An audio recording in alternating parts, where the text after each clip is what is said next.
how much is your phone blowing up from friends of yours who are diehard 49er fans who are reaching out to you as sort of a comfort station? You know what I mean? Right now, how is that working for you? That Right?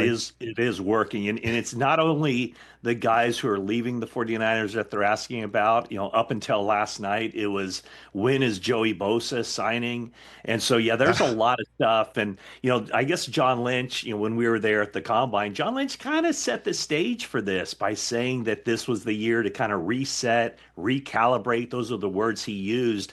And so I think he tried to kind of soften the blow for this. And a lot of these are predictable, but still, when reality strikes and you see all these guys leaving, starting with Deebo Samuel, but Kyle Juszczyk, he was one of their first free agent signings, and all he's done in his 8 years with the 49ers is go to 8 Pro Bowls.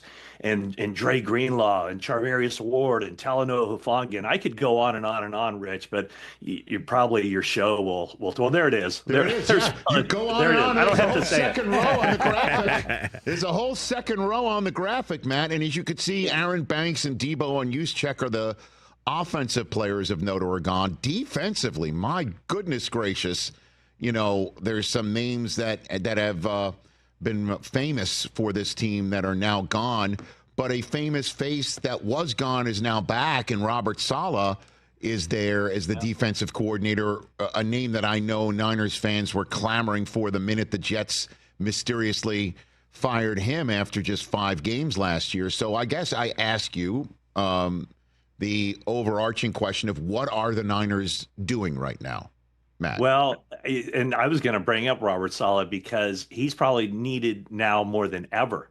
I mean, it's going to be a defense that a lot of new faces on that defense. There will be 2 new starting linebackers.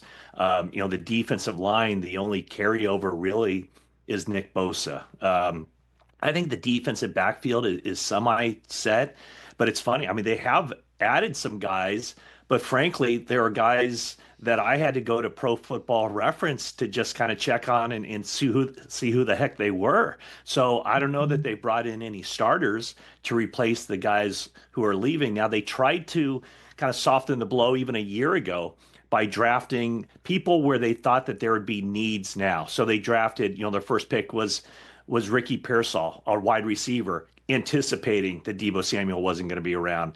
Then it was Renardo Green, a cornerback, in anticipation of Charvarius Ward.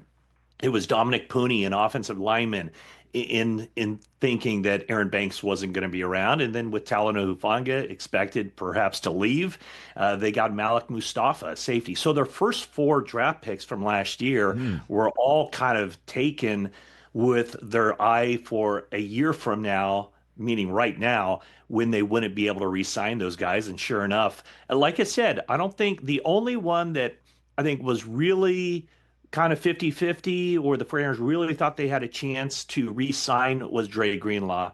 But coming off the injuries, and man, the 49ers were bit by that injury bug last year. I think the price just went too high for them with his background, the torn Achilles and barely even playing last year.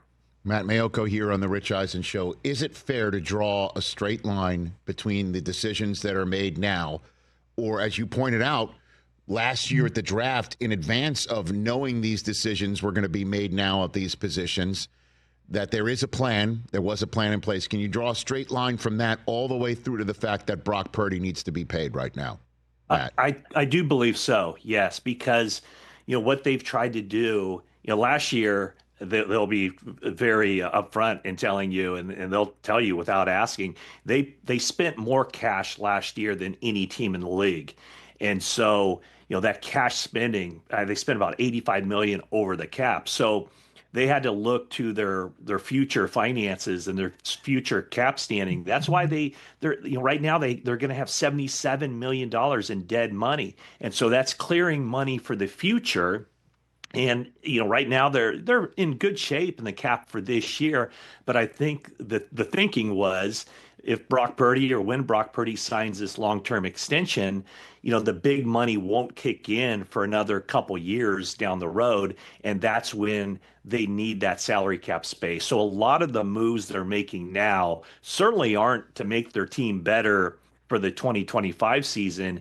It's just to make them more financially responsible, I think, for the future when Brock Purdy's money kicks in, when they still have guys like, Warner and Kittle, and they're going to try to redo Kittle this offseason. So they still have some big money guys left on that contract and more big money guys to come, such as Purdy. Catch the Rich Eisen Show live weekdays from 12 to 3 p.m. Eastern on Roku Sports Channel in the U.S.